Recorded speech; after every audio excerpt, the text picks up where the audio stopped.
Hello les amis, j'espère que vous allez bien. On se retrouve enfin de nouveau pour une petite vidéo unboxing pour ce FTX Stinger 1.10. Vous allez voir, c'est vraiment un véhicule super sympa pour débuter en course ou en street bash, enfin comme on veut avec ce genre de véhicule, mais également vous allez voir que c'est prévu pour faire du drift. Donc c'est vraiment un super compromis prix pour commencer cette discipline sans devoir se ruiner, parce que là on a devant les yeux un vrai RTR. Vous vous rappelez dans les précédentes vidéos, quand je dis un vrai RTR, c'est que vous pouvez acheter uniquement la boîte et vous avez tout qui est prêt pour rouler. Vous avez bien sûr la télécommande 5 canaux qui est livrée avec, vous allez voir, on va vous la présenter, mais vous avez également une LiPo 2S 2500 mAh il me semble, qui est fournie avec un chargeur 2S et 3S, donc vous avez absolument rien à acheter en plus si vous démarrez là-dessus. Bien sûr en 2S, elle fait à peu près 70 km/h, ce qui est déjà super bien pour un 2S. Vous allez voir que le combo est assez intéressant qui sont dessus. Je vais vous montrer ça tout à fait tout de suite après. Mais on peut également la faire fonctionner en 3S. Et là, on atteint des vitesses de presque 90 km/h, ce qui est vraiment commence à faire des vitesses très rapides pour ce genre de véhicule. Faut pas oublier que c'est du 1.10, donc c'est assez petit, donc ça peut être difficile à contrôler sur des très grandes vitesses, surtout si vous avez des surfaces qui sont glissantes. Donc je vous disais que c'est un vrai 1.10 parce qu'on a une longueur de 438 mm, 200 de large, une hauteur de 130 et un empattement de 260 qui est à peu près la moyenne pour ce genre de véhicule en modèle 1.10. Donc FTX qui s'est fait connaître par le modèle Super Forza 1.7, si je dis pas des bêtises, qui était vraiment, je vous mets une petite image ici à l'écran, c'était vraiment un super modèle. Alors j'ai pas eu l'occasion de la voir, j'ai pu la tester chez des amis. Franchement, super machine au niveau de l'échelle, et en plus ils avaient pu se placer avec un prix qui était qui était relativement correct sur le marché. Donc c'était un véhicule très intéressant, et donc ils sont bien fait connaître avec ce modèle, et maintenant ils nous ont fait cette gamme Stinger 1.10. Vous allez voir, qui est vraiment aussi sympa, qui permet de regrouper deux disciplines en une. Alors ce qu'on peut déjà dire, vous allez voir que sur le carton, je me rapproche de vous. Vous voyez que sur le carton, on a déjà beaucoup d'informations. Donc la première chose ici qui saute aux yeux, en bas, c'est qu'on est sur du 4 roues motrices.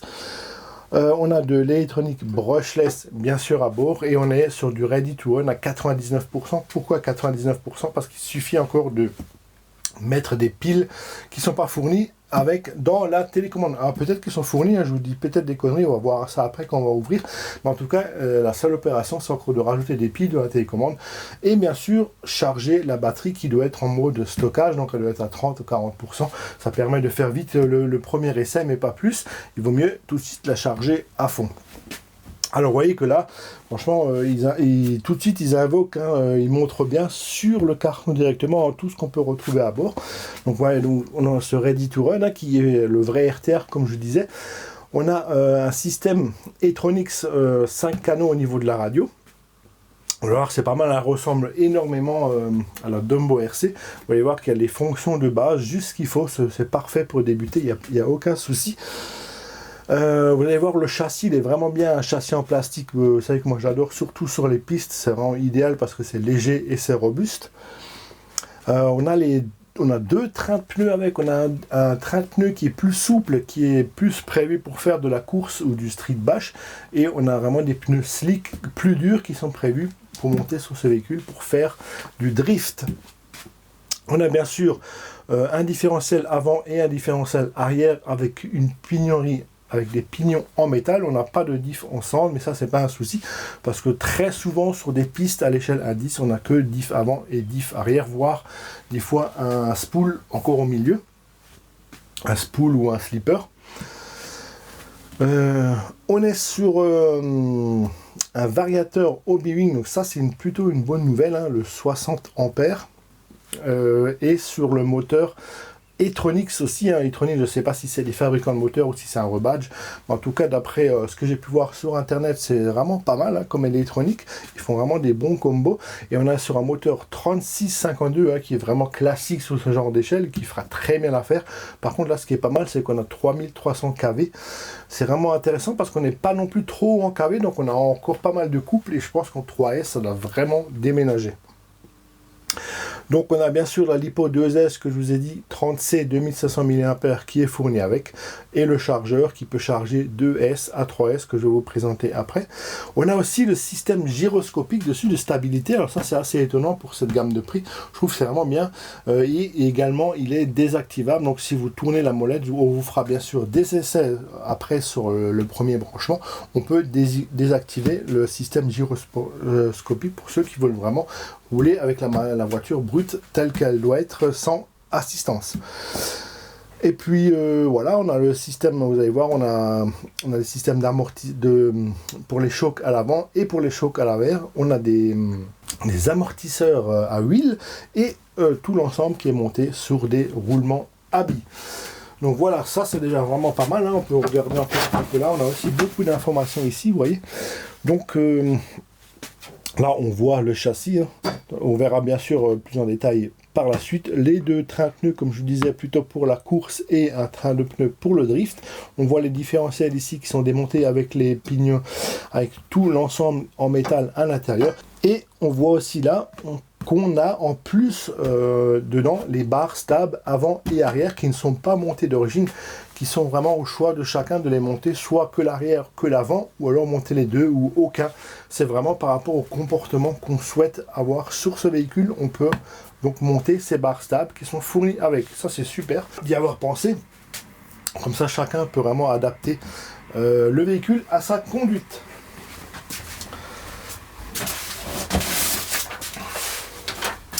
Alors bien sûr, maintenant on va vous présenter la bête. Donc le carton, moi, il est déjà un petit peu ouvert parce que je l'avais ouvert au magasin. Donc c'est le RC que j'ai acheté pendant ma visite chez Gulliver modèle RC près d'Annecy, là où j'ai passé le week-end, là, vous avez vu les vidéos, c'était vraiment excellent. Donc en partant, je lui ai pris cette petite RC parce que ça fait longtemps qu'elle me plaisait bien et je trouvais que le prix était correct. Et en même temps, j'en ai profité pour la regarder de plus près directement au magasin. Donc dans la boîte, alors on a les trains de pneus, vous voyez, hein, c'est vraiment des pneus lisses. Je vous en sortirai après du sac pour vous montrer vraiment à quoi ça ressemble. On a le chargeur. Je suis assez étonné par la taille du chargeur déjà qui est fourni avec. Là on est déjà sur du vrai bon chargeur 2S, 3S hein, qui se charge bien sûr par la prise d'équilibrage. Donc on peut charger franchement pas mal du tout. Alors on a même un petit adaptateur pour les prises, donc je pense que c'est les prises US ou les prises autres que françaises.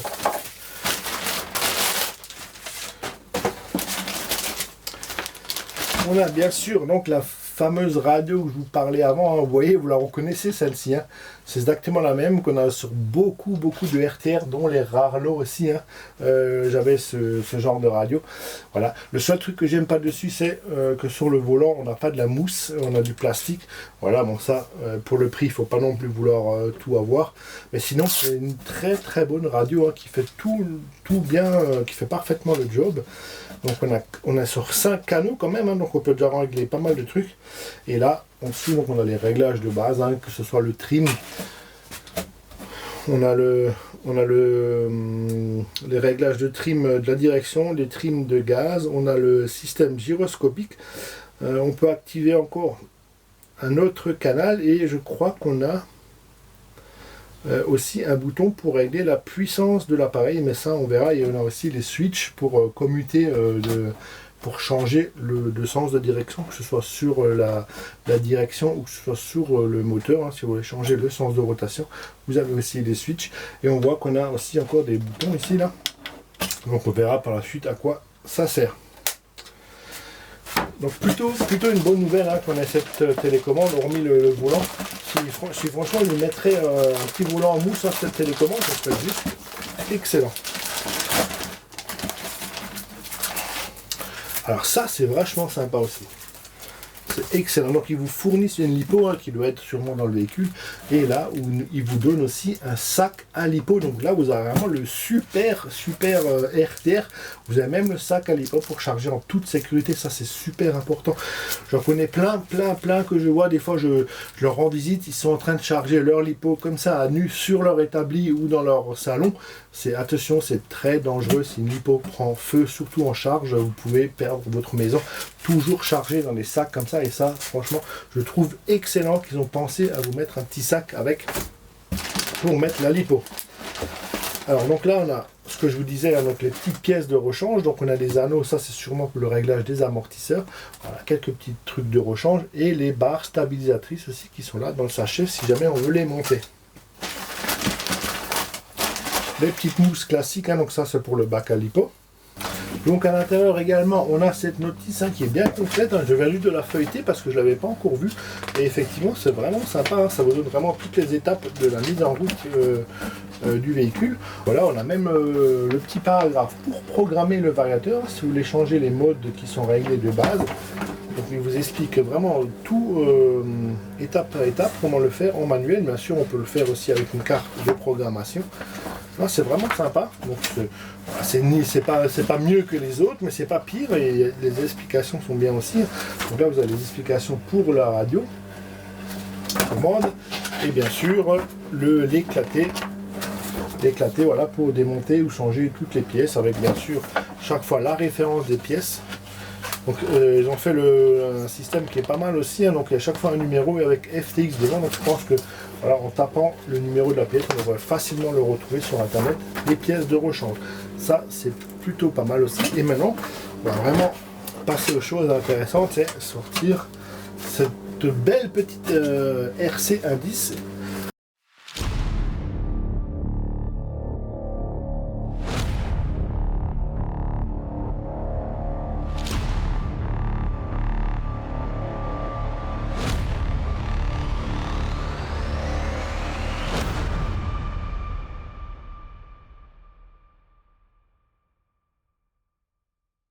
Et franchement, déjà j'avais adoré la Forza 7 hein, qui avait un look vraiment d'enfer. Donc là, on est vraiment sur quelque chose de sympathique.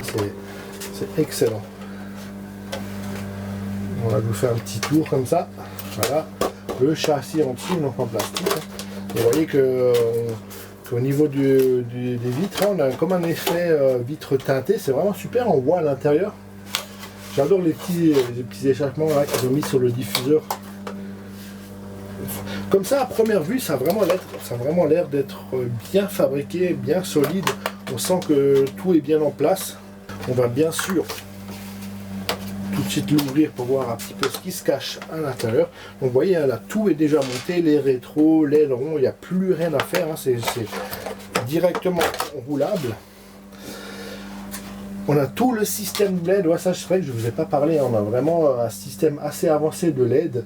Dedans, vous allez voir après quand on fera les premiers essais, on a même le clignotant qui se met en marche quand on tourne. Voilà, on a plusieurs modes. Je ne les connais pas par cœur, mais vous voyez qu'on est déjà sur un système assez avancé. Voilà le petit renfort en plastique ici pour accueillir les LED. On a exactement la même chose ici devant là. Et finalement ça donne un super look assez réaliste à la voiture. Ouais. Au niveau de l'intérieur, vous voyez que c'est super propre. Donc on a bien la lipo qui est ici.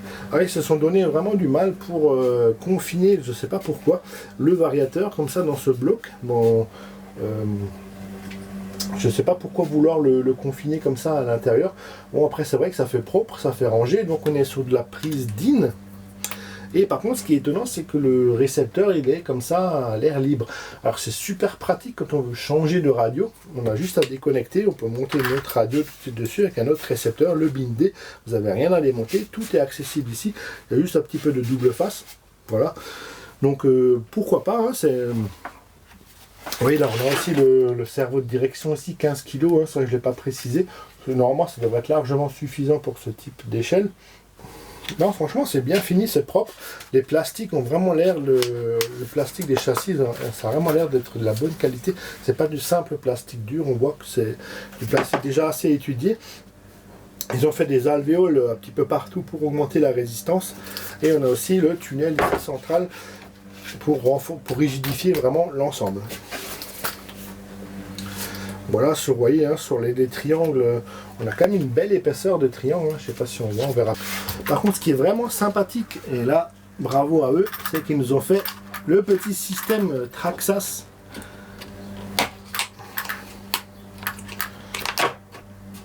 Pour venir mettre la lipo ici.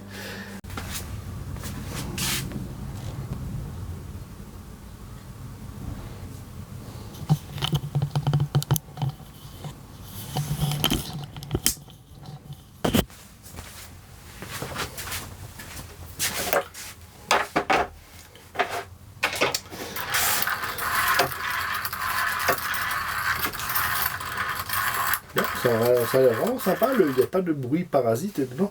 Donc il me semble que sur le moteur on a un pignon en métal dessus et sur la couronne c'est une couronne en plastique. Ça c'est vraiment pas mal pour les voitures de piste parce que ça évite, ça fait un peu moins de bruit comme ça parasite. Je trouve que c'est vraiment sympa et puis ça suffit largement pour encaisser les... Il y a beaucoup moins de choc que sur les véhicules tout-terrain. Donc là vous voyez, hein, donc on a bien le diff arrière, le diff avant et l'axe de transmission centrale qui est ici en bleu. On est sur du cardan CVD à l'avant.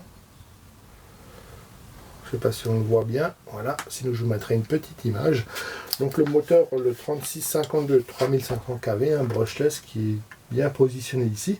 Donc c'est bien, ils ont tout mis du même côté là au niveau de l'électronique. Comme ça comme ça on équilibre vraiment bien la masse avec la batterie qui sera de ce côté. Alors, au niveau des biellettes, on voyait qu'on a plusieurs réglages possibles. Donc tout est en plastique bien sûr, hein, mais moi ça me pose aucun souci le plastique, surtout pour de la piste. Comme dit, normalement c'est pas censé prendre des gros chocs, donc c'est pas censé casser. Hein. Voilà les petits amortisseurs, assez durs mais quand même pas trop. Voilà, juste ce qu'il faut. Voilà, ça m'a l'air relativement bien équilibré, hein, sorti du carton. Donc on a la partie avant qui vient absorber les chocs. Donc on a une mousse plus encore un plastique qui fait espèce de lame ici. Donc normalement la carrosserie elle viendra par-dessus. Donc ce plastique qui devrait protéger la carrosserie. Et après au cas de choc on a la mousse encore qui est amortie derrière. Et à l'arrière on a le diffuseur. Vous voyez c'est du plastique un petit peu souple. Donc ça c'est plutôt aussi une bonne nouvelle. C'est-à-dire que normalement ça devrait pouvoir bien amortir quelques chocs sans casser. Je trouve que beaucoup de constructeurs maintenant font l'effort de faire des plastiques pour nos RC qui sont plus solides. Comme je vois sur les rares lots, ils ont fait les triangles en nylon. C'est juste incassable les machins. C'est bien de faire ces plastiques un peu plus souples que des plastiques très durs hein, qui cassent au moindre choc, comme on avait pu connaître à une époque. Au niveau des triangles, je vois qu'on a 3 positions. Donc on peut encore abaisser un petit peu la voiture et on peut encore un petit peu la monter parce que là on est sur le réglage du milieu dessus. Donc voilà, il y a 3 positions comme ça, une à côté de l'autre.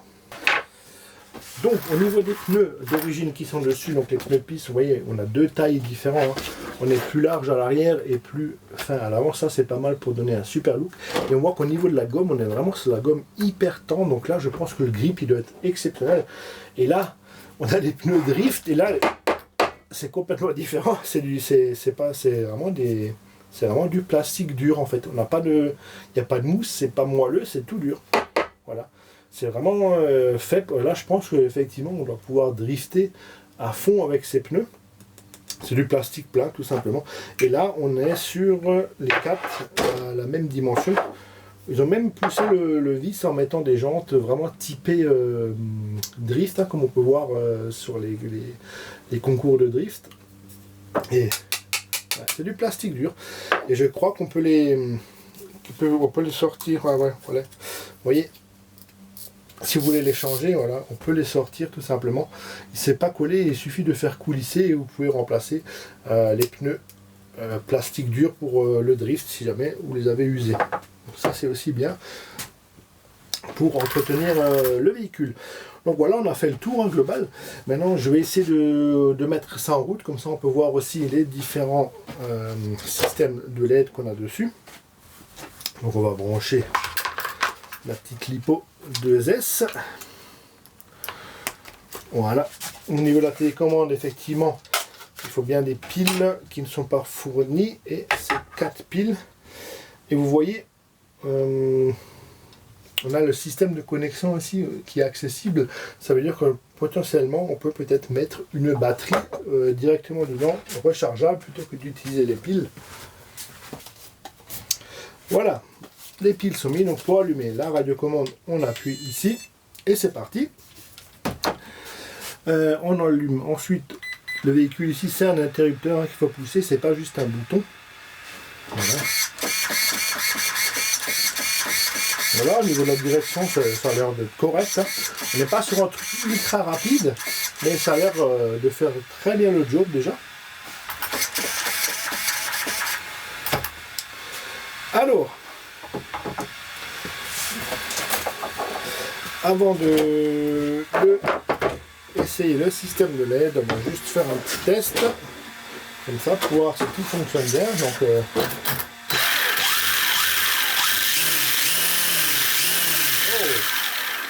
ça a l'air déjà d'y aller assez sévèrement quand même en 2S, hein. La marche arrière à 50%, donc ça c'est très bien.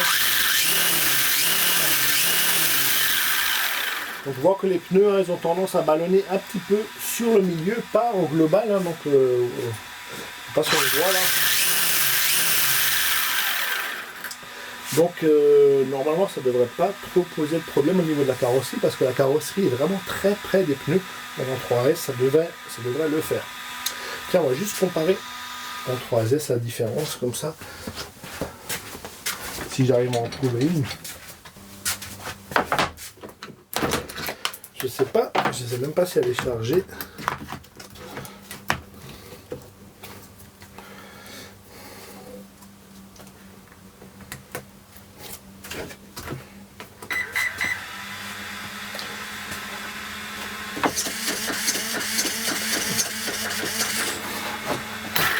Bon, allez, le test en 3S pour voir, j'espère que le pneu ne va pas.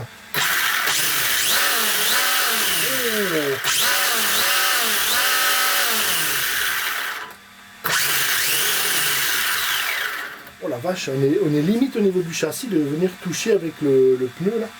Je sais pas si je vais vous montrer ça.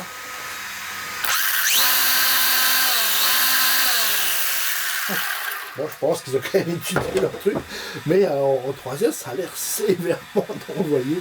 Excellent. Et ben, on va essayer tout ça après. Hop. On va remettre la petite batterie dedans.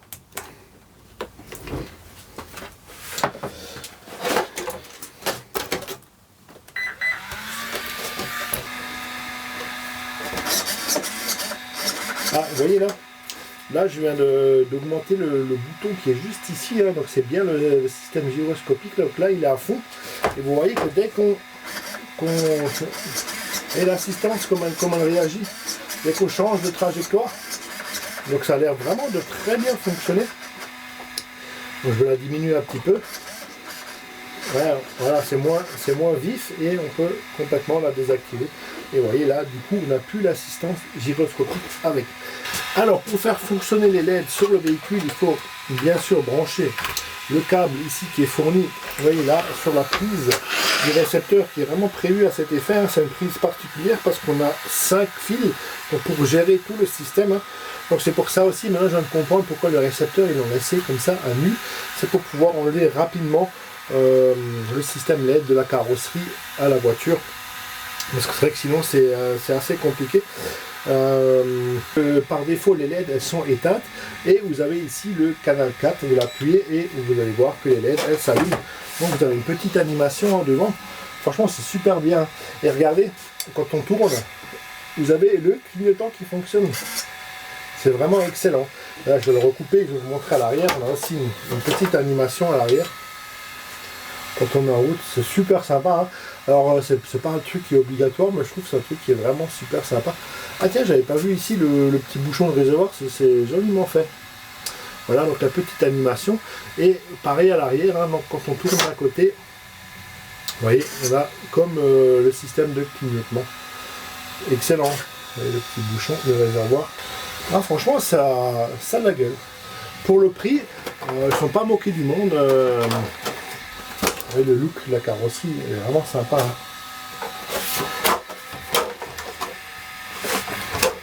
Non, pour le prix, ils se sont vraiment pas moqués du monde. Hein, avec toutes les pièces en plus, les 2 trains pneus pour pouvoir faire les 2 disciplines, c'est vraiment sympa. La lipo et tout ce qui va avec, le chargeur, la télécommande qui fait super bien le job, le système de LED et l'ensemble général qui a vraiment l'air d'être de bonne fabrication, c'est plutôt rassurant.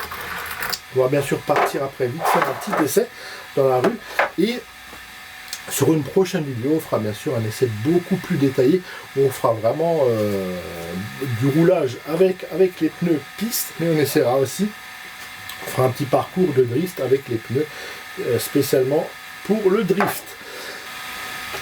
Donc voilà la présentation hein, de ce FTX Stinger, franchement bonne impression, on verra encore sur les essais. En tout cas merci d'avoir regardé la vidéo et à tout de suite pour les petits essais. Et puis je vous dis à très vite pour une prochaine vidéo avec le test complet de cette machine. Ciao à tous.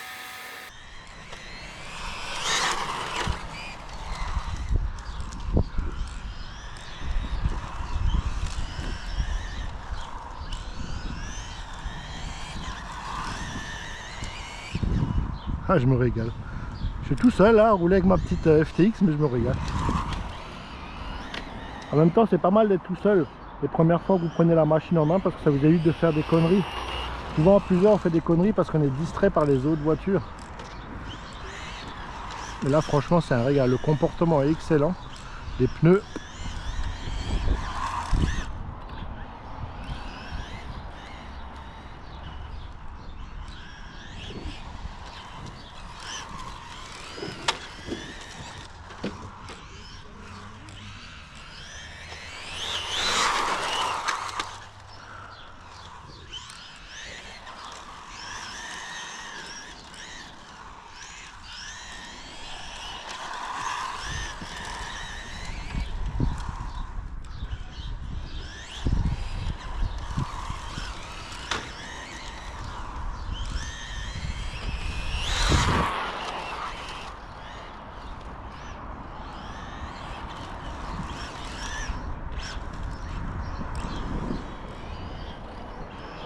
Un petit coup de freinage, ça fait comme l'effet le frein à main, et vous tournez et la voiture elle part du cul, c'est génial.